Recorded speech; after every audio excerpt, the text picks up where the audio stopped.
The Long Ships by Franz G. Bengtsson. Part 1. The Long Voyage. Chapter 4. How Krok's men came to Ramiro's kingdom, and how they paid a rewarding visit. When Orm was old, and spoke of the adventures that had befallen him, he used to say that he had little to complain of during the time that he was in Krok's service, though he had joined his company so unwillingly. The blow he had received on his skull troubled him only for a few days, and he got on well with the men, so that before long they ceased to regard him as their prisoner.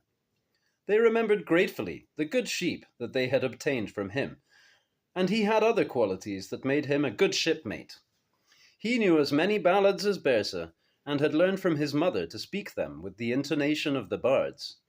Besides which, he could tell lie stories so cunningly that you had to believe in them, though he admitted that in this particular craft he was Toka's inferior. So they prized him as a good comrade, and a clever one, well able to while away the dreary hours agreeably for them during the long days, when they had a good wind in their sail and were resting from their oars. Some of the sailors were disgruntled, because Krok had left Brittany without having first tried to get new supplies of fresh meat. For the food they had aboard was now beginning to smell old. The pork was rancid, the stockfish mildewed, the meal stale, the bread maggoty, and the water sour. But Krok and those of his followers, who had sailed on expeditions of this sort before, asserted that this was as good fare as any sailor, could wish for. Orm ate his rations with a good appetite, though while he did so, he often used to tell the others of the delicacies to which he was accustomed at home. Bersa remarked that it seemed to him to be a wise dispensation of the gods that a man when at sea could eat and enjoy food that at home he would not offer to his slaves or his dogs, but only to pigs, for, were it not so arranged, long sea voyages would be exceedingly nauseating. Toka said that the thing that troubled him most was the fact that the ale was now finished. He was, he assured them, not a fussy man, and he reckoned that he could stomach most things when necessity demanded it, not excluding his sealskin shoes, but only if he had good ale to wash them down. It would be a fearful prospect, he said, to envisage a life without ale, either on sea or ashore, and he questioned the Jew much concerning the quality of the ale in the country to which they were journeying, without, however, being able to extract any very clear information from him on the subject. He told the others stories of great feasts and drinking bouts that he had been present at, and mourned that on those occasions he had not drunk even more than he had. Their second night at sea, a strong wind arose, driving high breakers, and they were glad that the sky remained clear, for they were steering by the stars. Krok began to wonder whether it would be wise to come out into the limitless sea. But the wisest sailors among them said that however far you might sail to the south, you would always have land on your left, save only in the Njorva Sound, where the waters led into Rome, which stood at the center of the world. Men who sailed from Norway to Iceland, said Bersa, had a more difficult task, for they had no land in which lee to shelter, but only the open sea, stretching away forever on either bow. The Jew knew all about the stars, and declared himself skillful at navigation. But in the event he proved to be of little use to them, for his stars had different names from the ones that they were used to, besides which he was seasick. Orm suffered likewise, and he and Solomon hung over the gunwale together in great misery, thinking that they would die. The Jew wailed most piteously in his own language in the intervals of his vomiting. Orm told him to shut up, but he answered that he was crying to his God, who was in the storm wind. Then Orm grabbed him by the scruff of his neck, and told him that, though he himself was in poor shape, he yet had enough strength to throw him over the side if he uttered one cry more, for there was sufficient wind about already without his bringing his God any nearer to them. This quieted Solomon, and toward morning the wind lessened, and the sea grew calm, and they both began to feel better. Solomon was very green in the face, but he grinned at Orm in a friendly way, and seemed not to bear him any ill will for his conduct of the night before, and pointed his finger across the sea at the sunrise. He sought among the words he knew, and said that those were the red wings of the morning far out in the sea, and that his god was there. Orm replied that his god appeared to him to be the sort of divinity who was best kept at a respectable distance. Later that morning, they discerned mountains far ahead of them. They pulled into the shore, but had difficulty in finding a sheltered bay in which to anchor, and the Jew said that this part of the coast was strange to him. They went ashore and came at once into conflict with the inhabitants of the place, who were numerous, but these soon fled, and Krok's men ransacked their huts, returning with some goats and other food, as well as 1 or 2 prisoners. Fires were lit, and they all rejoiced at having reached land without mishap, and were glad to have the taste of roast meat once more on their tongues. Toka searched high and low for ale, but succeeded only in discovering a few skins of wine, which was so harsh and sour that, he said, he could feel his belly shriveling as he swallowed it, so much so that he could not drink it all himself, but gave away what was left, and sat alone for the rest of the evening, singing sadly to himself, with tears in his beard. Bersa warned them not to disturb him, for he was a dangerous man when he had drunk himself to weeping point. Solomon questioned the prisoners, and told the Vikings that they were now in the country of the Count of Castile, and that the place to which he wished to lead them lay far to the west. Krok said that they would have to wait for another wind to carry them in that direction, and that in the meantime they could do no more than rest and eat, though, he added, the situation might become awkward. If strong hostile forces should attack them here while the wind was blowing landwards, or if enemy ships should block their exit from the bay.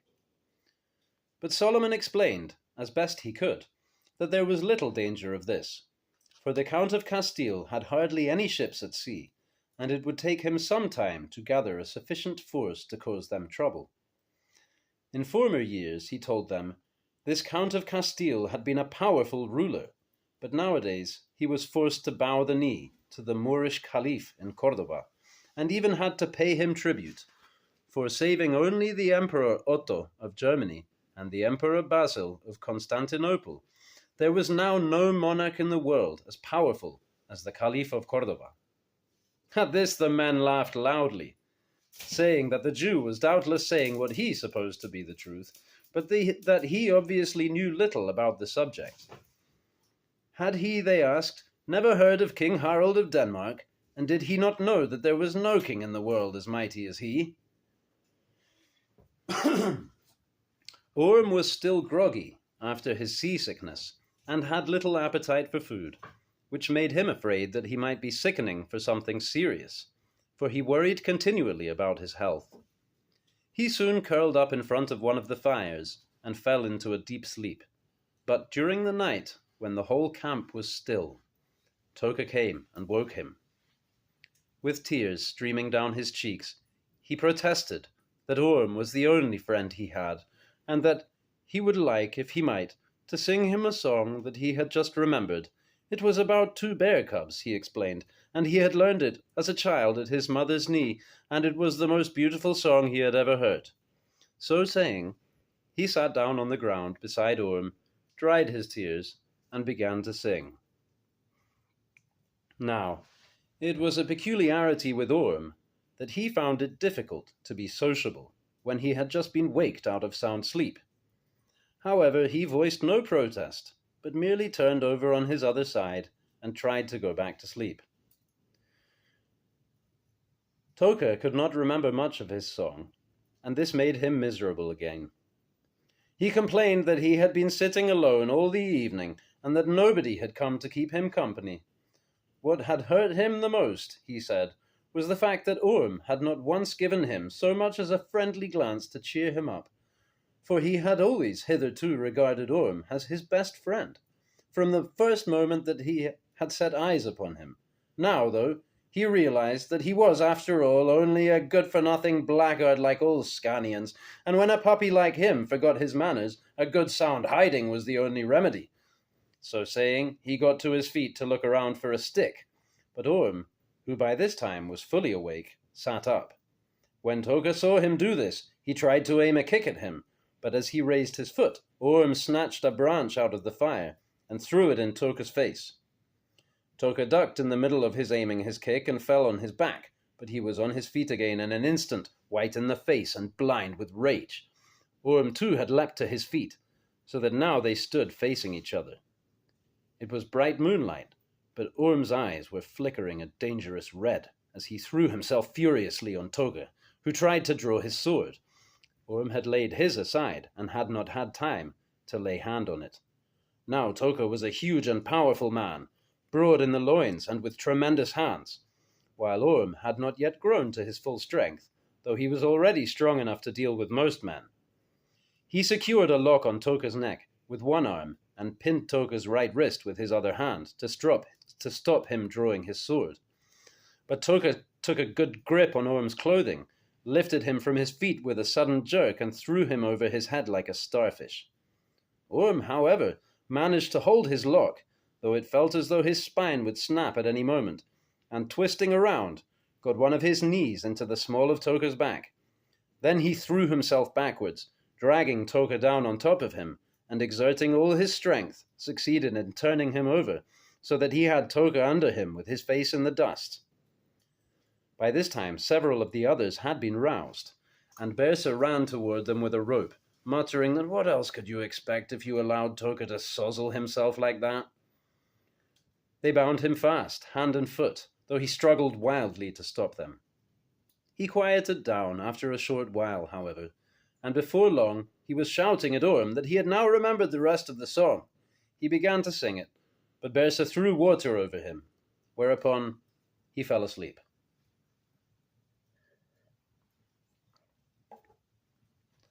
On awakening the next morning, Toka swore fearfully at finding himself tied up, being unable to remember anything of what had happened.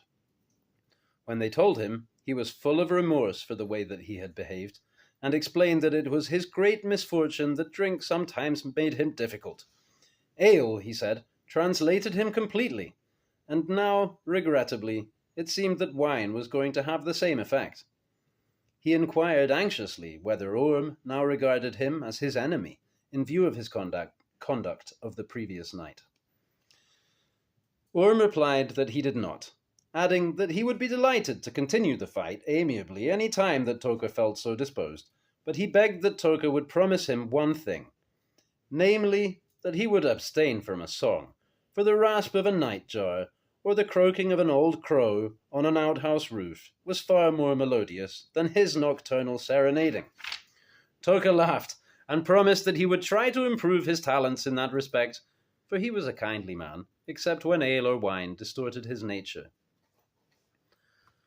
All the men thought that Orm had come out of the affair remarkably well, especially considering his youth, for few of those who came within the range of Toka's arm once he had reached the weeping stage escaped unscathed. So Orm rose in the estimation of his fellows, as well as in his own. After this incident, they began to call him Red Orm, not only because of his red hair, but also because he had proved himself a man of mettle, and not one to be provoked without sound cause.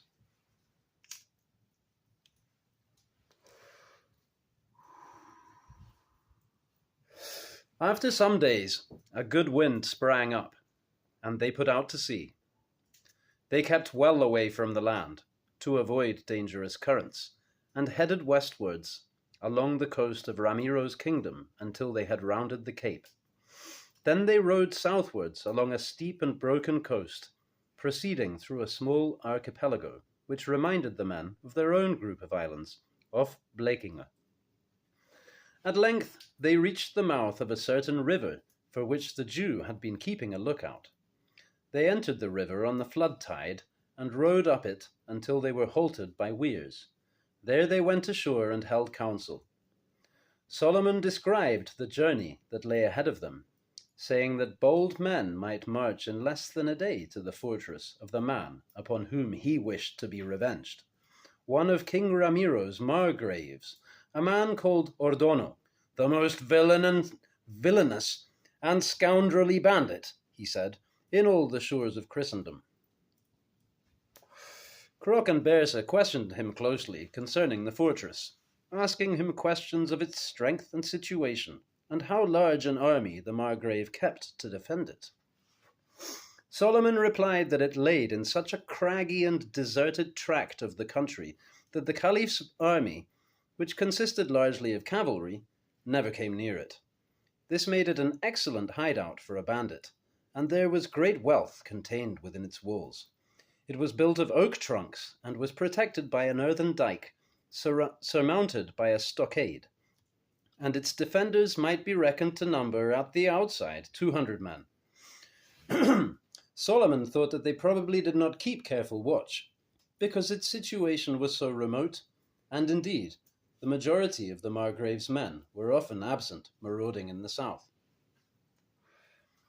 Krok said that the number of the defenders worried him less than the dike and the stockade, which would make a surprise assault difficult. Some of the men thought it would be a simple matter to set fire to the stockade, but Bersa reminded them that the whole fortress might then catch, in which case they would gain little profit from whatever wealth it might contain. In the end, they decided that they would trust to their luck and determine what plan to follow when they reached the place. It was agreed that 40 men should remain on board the ships, while the rest were to set out when evening fell, for then it would be cooler. Then they drew lots to determine which of them should stay with the ships, for they were all keen to be on the spot when the looting began. They saw to their weapons, and slept during the heat of the day in a grove of oak trees. Then they fortified themselves with food and drink, and as evening fell, the company set out, numbering in all 136 men. Krok marched at their head, with the Jew and Bersa, and the rest followed, some wearing chain shirts and others leathern jackets. Most of them were armed with sword and spear, though a few carried axes, and each man had a shield and helmet. Orm marched beside Toga, who said that it was a good thing to have this opportunity to loosen one's joints before the fighting began, after so many sedentary weeks on the oar bench. They marched through a barren wilderness, in which no signs of human life could be seen, for these border regions between the Christian and the Andalusian kingdoms had for long been deserted. They kept to the northern bank of the river, fording a number of small streams.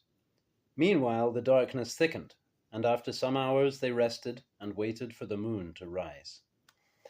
Then they turned northwards along a valley, making swift progress over flat terrain, and Solomon proved himself a good guide, for before the skies grew grey, they reached the approaches to the fortress. There they hid in the scrub and rested again for a while, peering forward into the gloom to discern what they could by the pale light of the moon. The sight of the stockade somewhat daunted them, for it consisted of rough tree trunks more than twice the height of a man, and the huge gate, which was fortified on top, looked exceedingly formidable. Krok observed that it would be no easy task to set fire to this, adding that he would, in any event, prefer to storm the place without using fire if it was at all possible, but that there might be no other way, in which case they would have to pile brushwood against the stockade and set light to it, and hope that the whole building would not catch. He asked Bersa if he had any better suggestions to put forward, but Bersa shook his head and sighed, and said that he could not think of any alternative, though he too disliked resorting to the use of fire. Nor had Solomon anything better to propose. He muttered that he would have to rest content with seeing the infidel burn, though he had hoped to obtain a more satisfying mode of revenge. At this point in the discussion, Toka crawled forward to Krok and Bersa and asked what the delay was for he was beginning to grow thirsty, and the sooner they stormed the fortress, the sooner he would be able to get something to drink. Krok told him that the problem they were debating was how to force an entry. To this, Toka replied that if they would give him 5 spears, he could, he thought, show them that he was capable of more things than merely rowing and drinking ale. The others asked what plan he had in mind, but he would only answer that, if all went well, he would procure their entry into the fortress, though the owners of the spears would have to be prepared to reshaft them when they got them back. Bersa, who knew Toka of old, advised that he should be given his head. So the spears were brought, and Toka cut their shafts off, just where the iron joined the wood, so that he had a short stump left below each blade. He then announced that he was ready to begin, and he and Krok began to steal quietly toward the rampart, taking cover behind rocks and bushes, with a handful of picked men following them. They heard a few cocks crow from within the fortress, but apart from this, the night was completely quiet. They crept up to the rampart, a short way along from the gate. Then Toka climbed up to the foot of the stockade and drove one of his spears in between the two of the piles, a good ell's length from the ground, twisting it with all his strength to make it fast. Higher up in the next chink along, he drove a second blade. Then, when he had noiselessly made sure that both of them would take the strain, he stepped carefully up on the shortened shafts and fixed a third spearhead higher up in the next chink. But, placed as he was, he found himself unable to make this blade fast without creating a noise.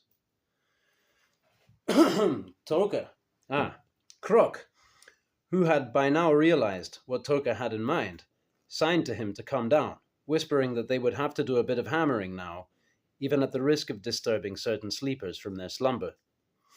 Then, carrying the 2 remaining spearheads in his hand, he took Toka's place on the steps that he had already made fast, and drove the third blade home with a couple blows from the flat of his axe, immediately afterwards doing likewise with the 4th and 5th spearheads, fastening them higher up and farther along. As soon as he had driven the last blade home, he climbed up them and so reached the top of the stockade. As he did so, they heard cries and alarums from within the fortress, and a great... It fucking stopped again. No, it didn't. Excuse my French. Man, what a break. Breaking the 4th wall. I'll go back.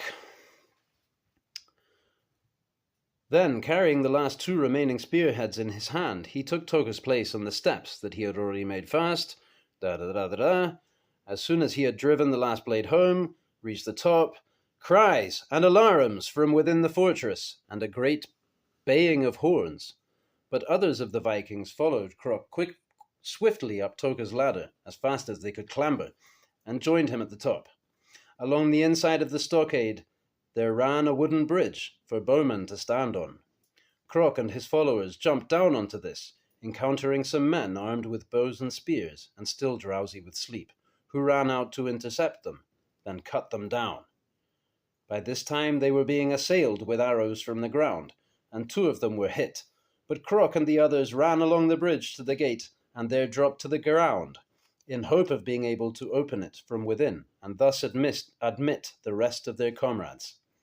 Hard fighting ensued, however, for many of the defenders of the fortress had already run to defend the gate, and reinforcements were coming to their aid with every minute that passed.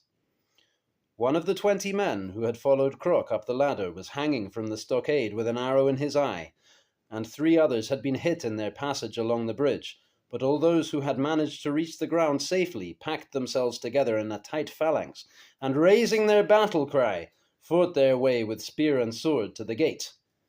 Here it was very dark, and as they found themselves hard pressed indeed, with enemies behind as well as in front of them.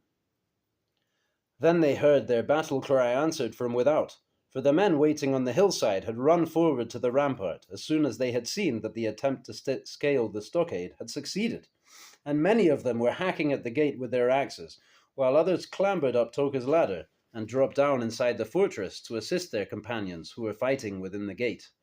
There the strife was fierce and chaotic, friends and foes hardly knowing which was which. Krok felled several men with his axe, but was then himself struck on the side of the neck with a club wielded by a huge man with a black plaited beard, who appeared to be the defenders' chieftain. Krok's helmet partially parried the force of the blow, but he staggered and fell on his knees.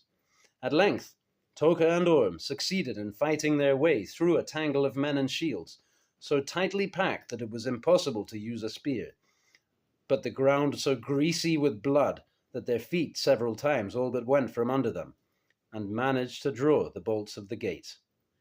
Their comrades poured in to join them, and such of the defenders in the gateway as did not flee were overwhelmed and slaughtered. Then a terrible panic descended on the Christians, and they fled with death snarling at their heels. Solomon, who had been among the first to break in through the gate, charged ahead of the Vikings like a fanatic, stumbling over the bodies of the slain. Seizing a sword that lay on the ground and whirling it above his head, he shrieked to his companions through the uproar, bidding them all make haste to the citadel. Krok, who was still dazed from the blow that had felled him and was unable to regain his feet, cried to them from where he lay in the gateway to follow the Jew. Many of the Vikings ran into the houses that lined the inside of the rampart to slake their thirst or to look for women, but the majority of them pursued the fleeing defenders to the great citadel that stood in the center of the fortress. The gate of the citadel was crowded with Christians trying to get in, but before it could be closed, their pursuers swarmed in among them, so that fighting broke out again within the citadel, for the Christians saw that they had no option but to defend themselves. The big man with the plaited beard fought bravely, felling 2 men who attacked him, but at length he was forced into a corner and sustained blows that brought him to his knees, sorely wounded. On seeing him fall, Solomon rushed forward and threw himself upon him, seizing him by the beard and spitting on him and slobbering like a drunken man, but the bearded man stared at him as though uncomprehendingly, rolled over on his side, closed his eyes, and so died. Seeing this, Solomon broke into loud lamentations at having been cheated of his full revenge, in that he had not been allowed to kill the man himself. Such Christians as remained alive defended themselves no longer when they saw that their leader had fallen, but surrendered to the mercy of their conquerors. Some of them were spared, so that they might be sold as slaves. Having helped themselves handsomely to meat and drink, which included ale as well as wine, the Vikings ransacked the fortress for booty, and disputes broke out concerning the women whom they had discovered crouching in various corners, for they had been without women for many weeks. All the booty they found was heaped into an enormous pile: money, jewels, weapons, garments, brocades, coats of mail, household goods, bridles, silver plate, and much besides. And when it had all been counted, the value of it was found to exceed their wildest expectations. Solomon explained to them that it represented the fruits of years of plundering at the expense of the Andalusians. Krok, who was now able to stand on his feet again, and had a rag soaked with wine bandaged around his head, rejoiced at the sight of it, and was only afraid lest it might prove difficult to find space for so much aboard their ships. Bersa assured him, however, that they would be able to find room for all of it. "For no man," he said, "complains of the weight of the cargo when it is his own booty that it is putting strain on his oar." They spent the rest of the day indulging their appetites, in high good humor. Then they slept, and when night came, started on their return march toward the ships. All the prisoners were heavily laden with booty, and the men themselves had much to carry. Some Andalusian prisoners had been found in the dungeons of the citadel. They wept with joy at being freed, but looked wretchedly feeble and were incapable of carrying anything. So they were granted their liberty, and accompanied the Vikings on their way back to the ships, whence they were to proceed southwards with Solomon to their own country. Some donkeys had been captured, and Krok mounted one of them and rode at the head of the column, with his feet reaching to the ground.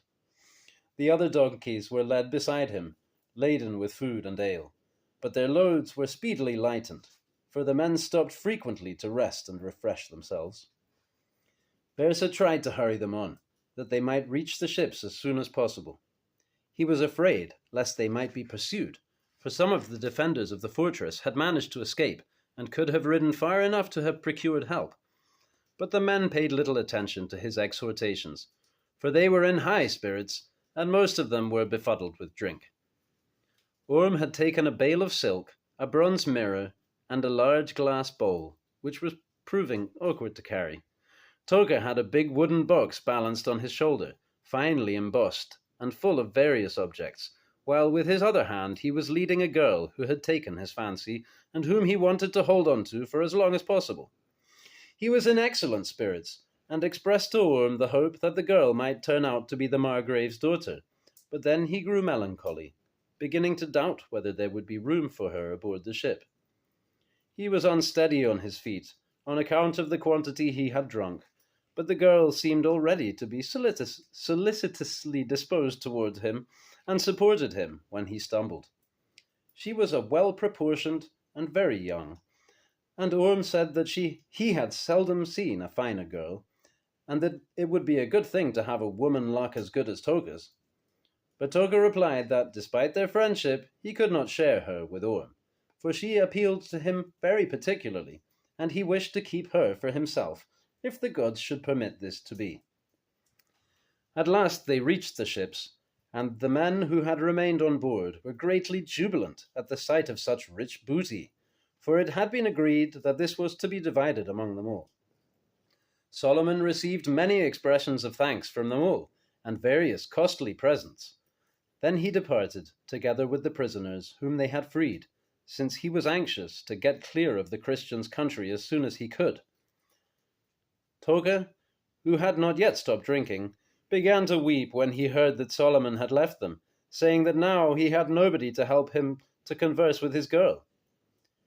He drew his sword and wanted to run after him, but Orm and the others succeeded in quieting him without having to resort to violence, and in the end he nestled contentedly down beside his girl, having first bound her fast to him, so that she should not steal away or be stolen while he slept.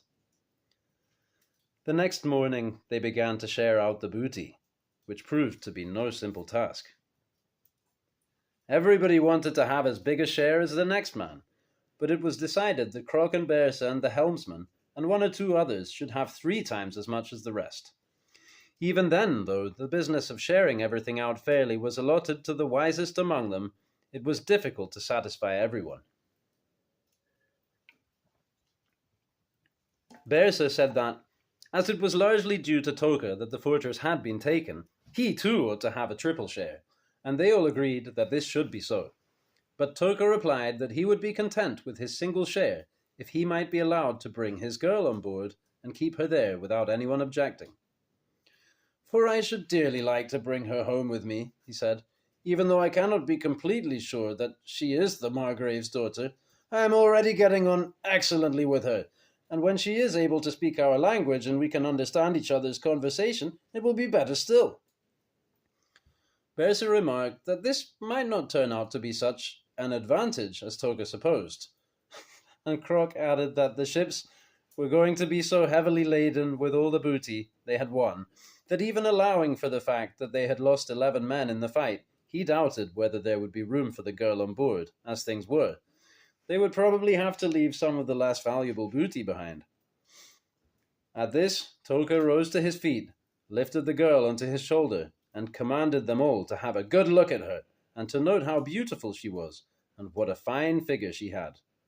"I do not doubt," he said, "that she is well able to excite the lust of any man. Now, if there be any man here who covets her, I shall be happy to fight him for her, here and now, either with sword or axe, whichever weapon he cares to choose. Let the winner keep the girl, and the man who dies will, by his absence, lighten the ship more than she will burden it, and in this way I can fairly take her with me." The girl had held tightly with one hand to the beard on Toga's cheek, and went red, and wriggled her legs, and put her other hand over her eyes. But then she took it away again, seeming to enjoy being looked at.